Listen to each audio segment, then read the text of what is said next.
Olá, pessoas queridas e abençoadas. Hoje eu vou ler uma cartinha de uma seguidora que ela também foi vítima de narcisistas, nasceu em uma família narcisista e ela é a Sebastiana do Mato Grosso. E ela diz assim: hoje eu vim falar um pouco da minha experiência tendo uma família tóxica e narcisista. Bom, vale ressaltar que não sou tão boa de memória, graças a Deus. Pode ser um alívio, já que algumas dessas memórias podem ter sido ruins. Assim que nasci, creio que sempre fui muito mimada pelos meus familiares. Acho que minha personalidade sempre foi muito icônica desde criança. Risos, né? Mas, de fato, não acho que eu era uma criança difícil de lidar. Acontece que minha mãe era muito estressada. Aliás, ela ainda permanece até hoje assim. Então sinto que talvez ela não tivesse tanta paciência comigo. Juntava o trabalho, depois estudos e enfim. Eu vivia a minha vida em uma cidade grande, estudando, fazendo atividades extracurriculares, como dança, capoeira. E lá eu entendo que o estilo de vida era realmente mais corrido. Tanto que meus pais sempre me disseram que não tiveram mais filhos por esse motivo. E eu particularmente entendo o lado deles. Não adianta você colocar filho no mundo se você não tem condições de cuidar e muito menos dar atenção. Concordo com você. Mas voltando. Meu pai sempre foi uma pessoa doce, disposta a ajudar todo mundo. O estilo de criação dele era diferente, era a base da conversa, mas mesmo eu sendo criança, a gente tinha comunicação muito boa. Tanto que ele nunca me bateu, nem sequer levantou a mão para mim. Mas enfim, ele também trabalhava muito e era quase do outro lado da cidade. Mas eu torcia para sexta-feira chegar, pois eram os dias de folga dele. Mas no cotidiano, eu era criada pela minha avó materna, juntamente com meus primos. Tive memórias ótimas, mas também memórias péssimas. Durante a minha infância, fui uma criança mais cheinha que meus primos. Para uns, era fofo, mas entre eles, eu sofria muito bullying. E o resto da família também entrava na onda. Típico de famílias disfuncionais, né? Tanto que depois de um tempo passei a ter trauma de ser cheinha e vivia chorando.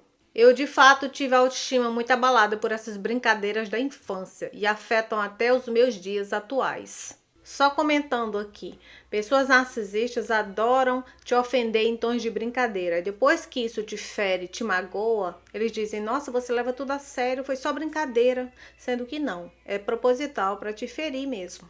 Mas enfim, o terror mesmo foi na minha adolescência, depois que mudei para o Mato Grosso, longe da maior parte da minha família. Só era eu, minha mãe e meu pai. Meu pai teve problemas de saúde e precisamos nos mudar. E coincidentemente aqui se concentrava grande parte da família dele. No começo todos tentavam se dar bem comigo, mas sinto que sempre sentiram inveja. De quê? De fato não sei, me chamavam de metida só porque vim do sul. E meu sotaque carioca, eles faziam questão de debochar. O tempo passou e fui me afastando deles. Mais um comentário, né? Típico de narcisista, ficar debochando dos outros. Fingir ser alguém que não é para conquistar a tua amizade, a tua confiança, para poder te passar a perna. E sentir inveja de quê? Do seu brilho, da sua força de viver. Que mesmo eles fazendo o que faziam contra você, você não se deixou abalar. Porque narcisistas, eles querem ter brilho às custas dos outros. Porque narcisista não tem brilho próprio. São lâmpadas apagadas. Então, eles só se sentem superiores, melhores e poderosos, te colocando para baixo, te inferiorizando, rindo de você, te humilhando. Isso já mostra o quanto que elas são inferiores, fracas, inseguras e miseráveis. Passei o tempo todo focando nos estudos, pois ainda tinham 3 anos do ensino médio pela frente. No final do 3º ano engravidei. E para mim foi um baque, pois tinha tantos sonhos e um deles era viajar para fora. Fazer um intercâmbio ou até mesmo faculdade. Mas enfim, o meu namorado não cogitou me abandonar em nenhum momento, sempre me apoiando e feliz com a vida da nossa bebê. E em 2019, a Merliá nasceu. Foi um ensinamento à maternidade para mim, pois nunca tive contato sequer com outro bebê da família. Nem sequer tinha pego um recém-nascido no colo. Mas quando a Merliá nasceu, parece que eu já sabia de tudo. Mas como nem tudo são flores, começaram os palpites, e principalmente da minha mãe. Ela sempre quis me ensinar mais da maneira dela, e isso me estressava um pouco. um breve comentário aqui sobre isso, porque a mãe narcisista, geralmente, quando ela tem uma filha, né, e os netos nascem, ela tem que mostrar controle sobre a situação, sobre aquele novo ser que veio ao mundo, para mostrar que ela é superior e que a forma que ela vai criar esse neto é melhor do que a forma que você, como pai ou mãe, cria os seus filhos. E também porque os avós narcisistas querem fazer uma lavagem cerebral nos netos desde pequenininho, para ter a síndrome do menino bom, da menina boa, para ficar sempre ali na submissão deles, para serem netos mais fáceis de ser controlados e manipulados. A Merliá cresceu e com 2 anos e meio meu pai faleceu. Foi um verdadeiro baque, pois vimos tudo. E minha mãe, que já não via motivos mais de estar aqui, cogitou voltar para o Rio de Janeiro, pois não quis deixar a única filha que tinha sozinha, juntamente da neta. E então, eu e meu esposo convidamos ela para morar conosco. Comentando aqui o que foi uma péssima decisão, né? Porque se você convidou a sua mãe narcisista para morar com você, ela vai continuar lhe infernizando, né? Tentando sempre disputar a atenção da sua filha com ela, querendo que a sua atenção vá para ela e não para sua filha, querendo se meter na sua vida, no seu casamento e na forma que você vai criar a sua filha. Então, a pior decisão que uma pessoa pode fazer é construir a própria família e carregar a mãe ou o pai narcisista junto. Pense no pesadelo. Mas enfim, pouco menos de 1 ano arrumei um emprego, meu esposo também. Porém, era em outra cidade, então nos mudamos e ela veio também para cuidar da Merliá. Merliá estudava na parte da tarde, mas convivia muito com a avó, e daí começou a fase mais complicada, as brigas. Eu e minha mãe brigamos muito, por tudo. Tipo, contas, comida, organização, era exaustivo. Tudo eu era criticada. Tudo se metia no meu relacionamento, criação da minha filha. E ao invés de só falar comigo, ela tentava arrumar apoio em pessoas da família, como minha avó e minhas tias.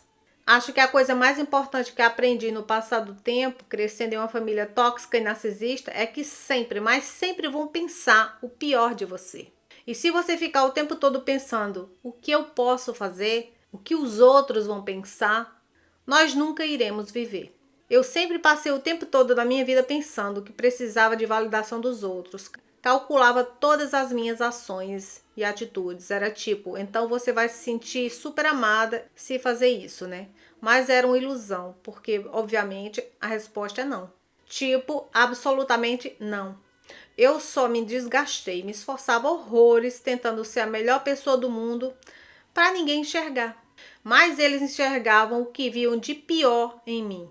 Então, a partir dali, em qualquer situação, eu percebi que eu posso me esforçar o que for para provar para todo mundo que sou boa, mas que isso não importa, porque eles sempre estarão se esforçando para procurar motivos pelo qual eu não sou boa o suficiente em nada. Então, faça o que você quiser fazer, né? O que você acha certo, viva o que você quiser viver. Pense da forma que você acha correto, fale o que você quiser falar, porque se você ficar a vida pensando em coisas para fazer, para falar, agir de acordo com o que os outros irão pensar de você, você não vai viver nada e vai continuar sendo julgada. E esse é o fim da nossa cartinha, né? Eu agradeço muito a Sebastiana pelo compartilhamento de parte aí da sua história, né? E eu vou fazer alguns comentários aqui sobre esse texto. Então, no início da sua carta, quando você fala assim, eu acho que eu sempre fui muito mimada, pode ser que realmente você tenha sido mimada ou fizeram uma lavagem cerebral em você para você achar que você foi mimada. Para você receber o básico, o mínimo e achar que você estava recebendo muito para você não reclamar daquele pouco que você recebia. Criando assim você crença de não merecimento, de menos-valia e crenças de escassez. Fazendo assim você ter sempre aquela mentalidade escassa para você aceitar o mínimo de qualquer pessoa que você se relaciona e você achar que é o suficiente. Então eu também, como bode expiatório da família, eu sempre ouvia que eu era muito mimada, sendo que eu era a que menos recebia tudo dentro de casa, né? Apesar da gente também ser muito pobre naquela época, eu não recebia praticamente nada, porque não tinha também dinheiro, mas os outros ainda recebiam mais do que eu como bode expiatório. Mas sempre me diziam que eu era mais mimada dentro de casa. Só que era uma projeção narcisista, né? Era o oposto. Eles diziam que eu era mais mimada porque eles estavam dizendo que eu era mais maltratada, mais esculachada. e que era para eu agradecer o pouco, o mínimo que eu recebia, porque senão eu era mal agradecida, eu era ingrata, egoísta, ruim. Para quê? Para eu aprender a me conformar com a vida miserável, com o pouco.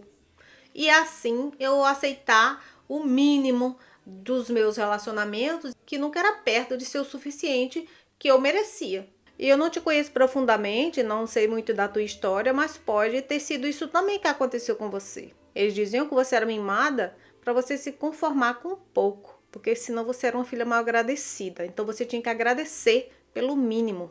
E essa questão de você brigar sempre com a sua mãe, isso é real em famílias disfuncionais e narcisistas, porque eles sempre têm que estar brigando o tempo todo por razões minúsculas que não tem nem por que estar brigando. Porque narcisistas adoram drama, caos. Eles sempre têm que estar te criticando, te julgando, arrumando briga com você por qualquer coisa.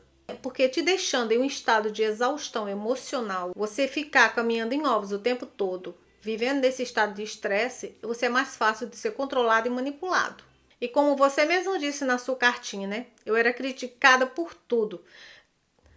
E ela se metia no meu relacionamento e na criação da minha filha. Obviamente, isso é de praxe de mães ou pais narcisistas. E no final da sua cartinha, quando você fala, sempre vão pensar o pior de você. É porque narcisista não quer que você veja o seu valor. Porque se você vê o seu valor, você não quer mais ter contato com eles. Nunca vendo o teu melhor, você se submete aos maus tratos, ao desrespeito, à disfunção deles. E quando você percebe o seu valor e vê, não, eu mereço algo melhor na minha vida e eu não quero mais esse drama na minha vida, você não quer mais estar perto e nem em contato com pessoas narcisistas. Por isso que eles têm que te colocar para baixo, diminuir a tua autoestima e nunca deixar você enxergar o seu potencial, porque assim você está sob o controle deles.